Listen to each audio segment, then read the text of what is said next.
Here's how you know Caitlin Clark is truly back. She plays great, wins a deserved MVP, and there's crash outs on social media. I don't have to go over Clark's performance any more than I already have. I mean, obviously, she was the most impactful player in her minutes for Team USA, led the team in total points, led the team in total assists. It was apparent when she was out there. Caitlin still has stuff she needs to work on. I think she needs to get better off the ball. I'm glad she got some reps off the ball in the game. You saw there, it looked like she put in some work on her. The trophy was in her hands, and the silence from the critics was deafening. Caitlin Clark didn't just win the FIA MVP, she shattered every remaining doubt that the WNBA veterans had been clinging to for months. While the internet was busy trying to script her downfall, she was busy dismantling international defenses with a level of efficiency that looked downright scary. This wasn't just another award for the trophy case, this was a statement of intent that sent shock waves through the basketball world, proving that the hype isn't just real, it's actually an understatement. The era of questioning her transition to the pro level is officially over, and the receipts are finally being cashed in. Caitlin still has stuff she needs to work on. I think she needs to get better off the ball. I'm glad she got some reps off the ball in the game. You saw there, it looked like she put in some work on her mid-range game and stuff like that. Defense, people will go, oh, but her defense, that's the new turnovers. But come on. I mean, you saw it. It was apparent. She was confident with her shot. She's just a playmaker on an entirely different level than anyone else. And when you go game by game and total impact across the course of those 5 games, she was clearly the MVP for Team USA.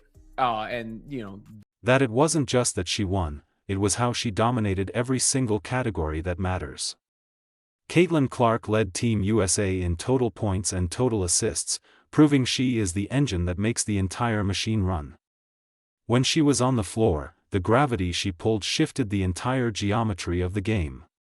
You could see the opposing coaches frantically trying to adjust, but there is no defensive scheme for a player who can pass as well as she can shoot. She wasn't just a participant, she was the clear and obvious most impactful player in her minutes. This performance was a masterclass in playmaking that left no room for interpretation or rookie excuses from the older generation.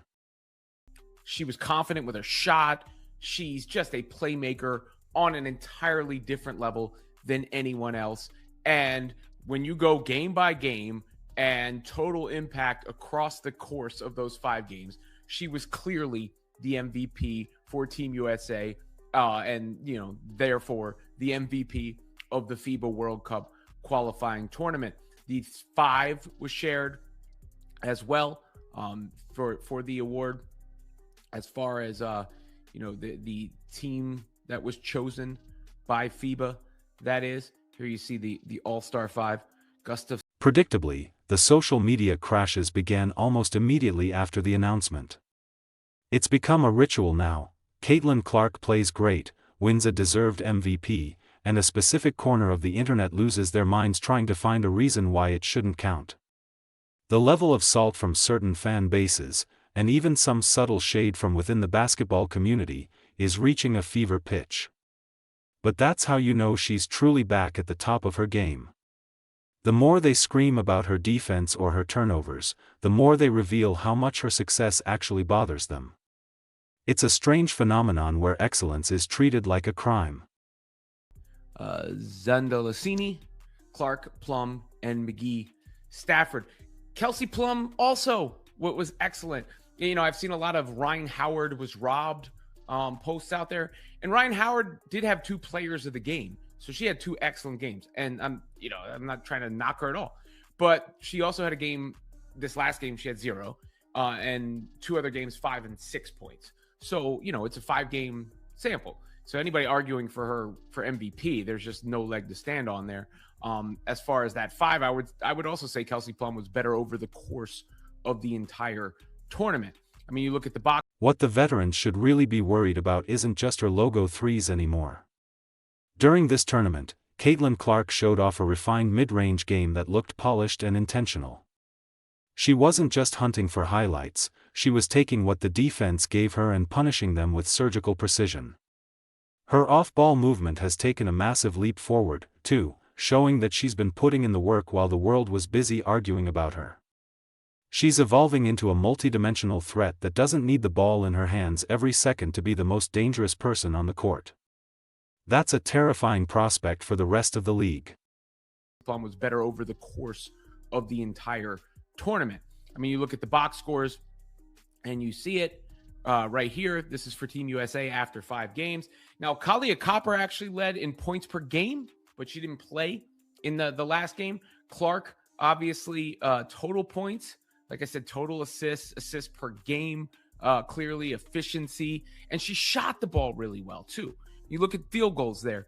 8 of 9, only missed 1 2-point field goal, and 10 of 25 from 3.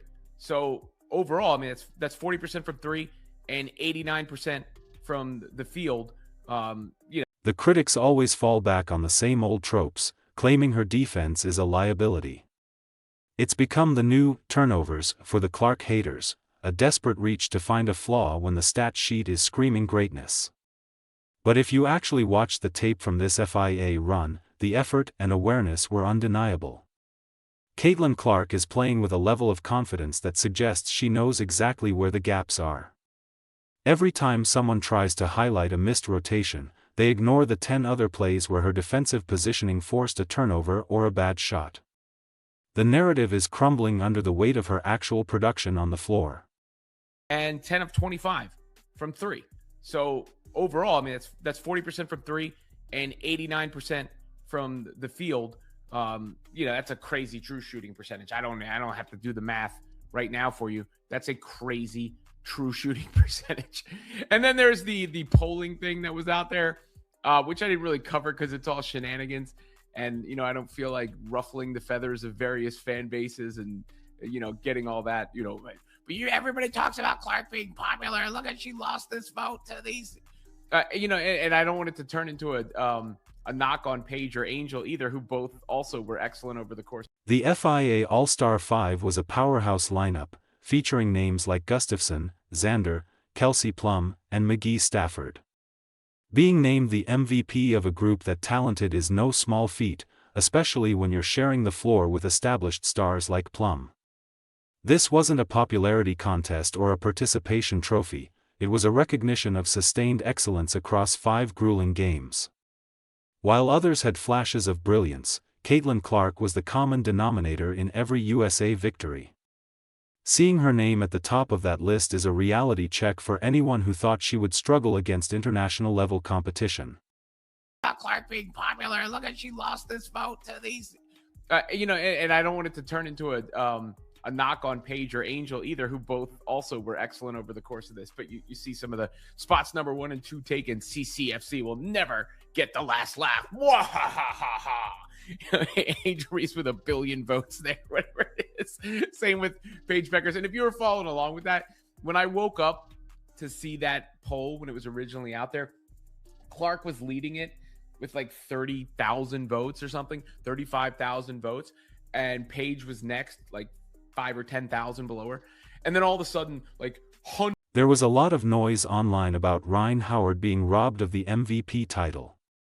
Don't get it twisted, Howard was excellent and earned her 2 Player of the Game honors.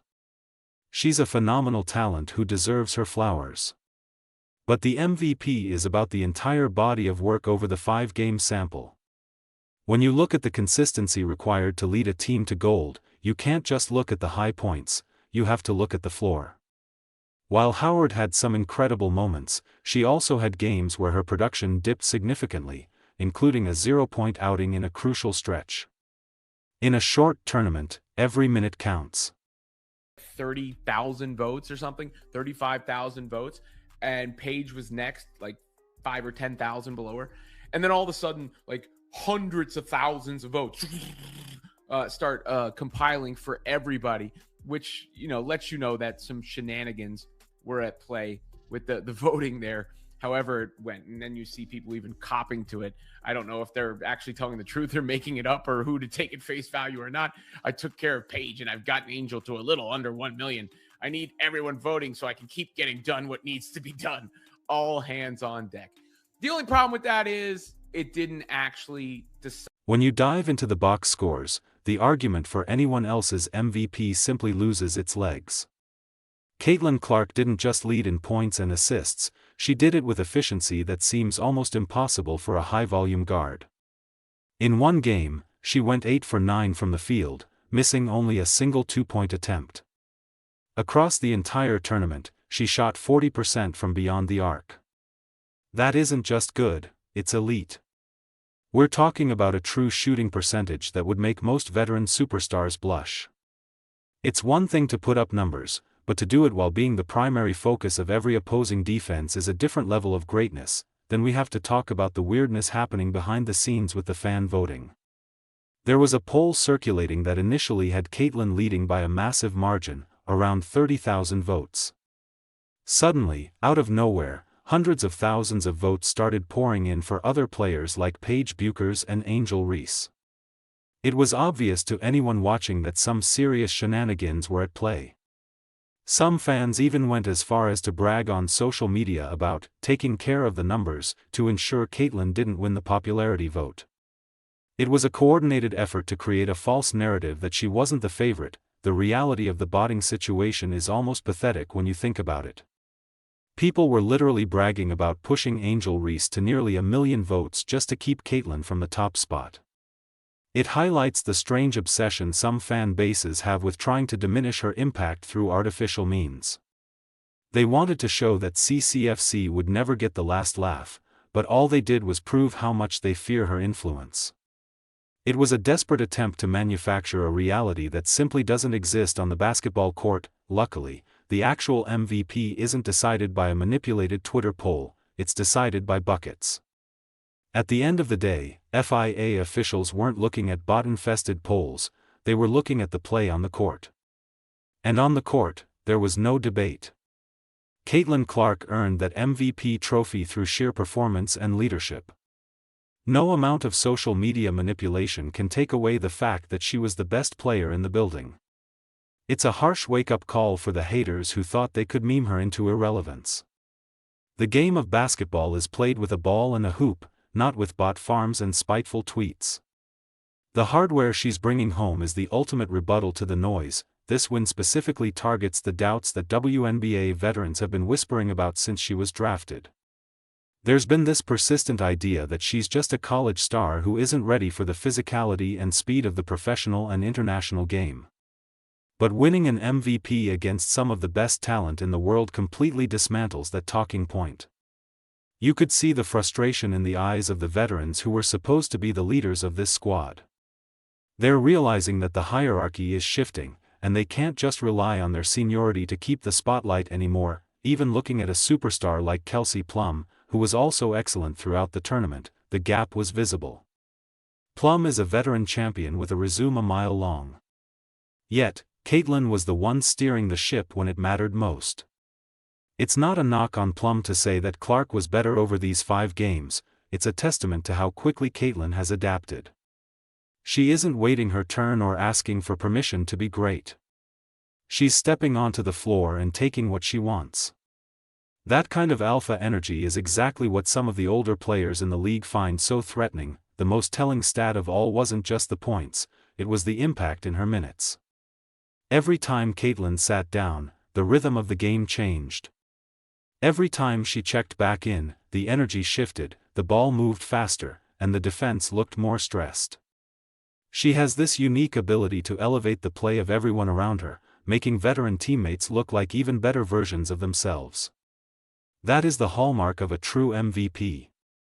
It's not just about what you do for your own stat line, it's about how much easier you make the game for the 4 other people wearing the same jersey. Let's be honest, the pressure on this kid is unlike anything we've ever seen in women's sports. Every move she makes is scrutinized by millions, and there are people literally praying for her to fail so they can say, "I told you so."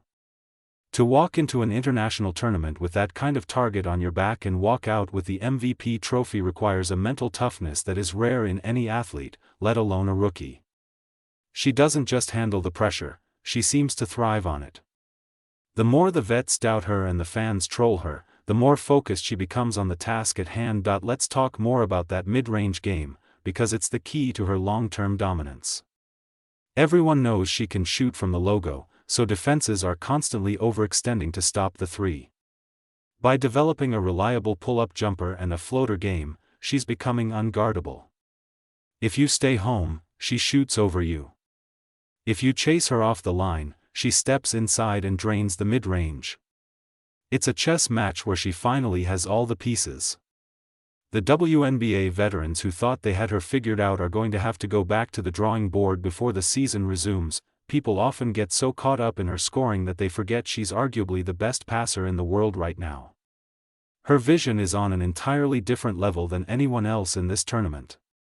She's throwing passes that most players wouldn't even think of, let alone have the skill to execute. During this FIA run, she was threading needles and finding teammates in transition before the defense even realized there was a fast break. This isn't just flashy playmaking, it's high IQ basketball that puts the defense in a blender. It's the kind of skill that translates to every level of the game. The fact that we even have to discuss shenanigans in a fan poll for an FIA tournament shows how polarized the discourse has become. It's no longer just about basketball, it's about teams and factions.